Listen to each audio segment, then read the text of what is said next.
сватам дека со тоа што сум, дека не можете.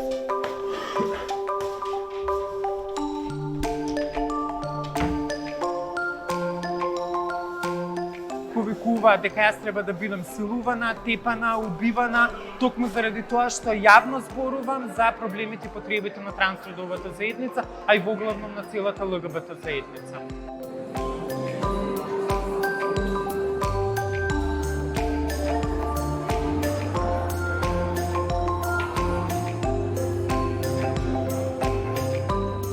Сакам да им дадам простор на луѓето кои што можеби немаат толку многу простор да ги раскажат своите приказни, бидејќи јас сепак доаѓам од привилегирана позиција и немам што многу да солам памет на темата, но можам да обезбедам за сигурен простор за други луѓе кои што би сакале нели да ги откријат своите приказни и со надеж дека нели нормално може некој ќе се препознае во нивните приказни и ќе се охрабри да биде тој што е.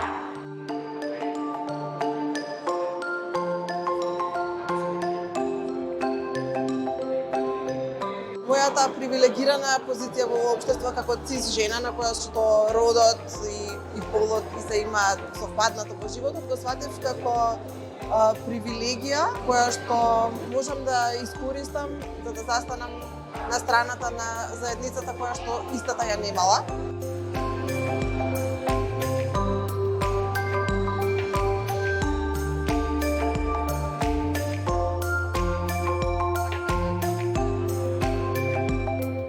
Скопје можеби беше шарено до пред некоја година, но сметам дека од 2021 година Скопје се враќа пак во црнилата, односно со наративите на антиродовите движења, со вклучувањето на верските заедници и со вклучувањето на политичките партии, односно на дел од политичката елита, каде што не ја поддржуваат различноста.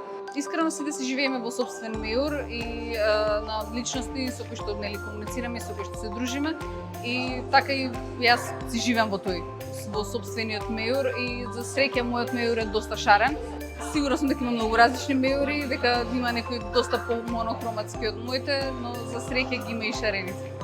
Скопје ви е како една бара, во која што има малку можеби и нафта, и во најгадното знае да се провее една виножитна рефлексија.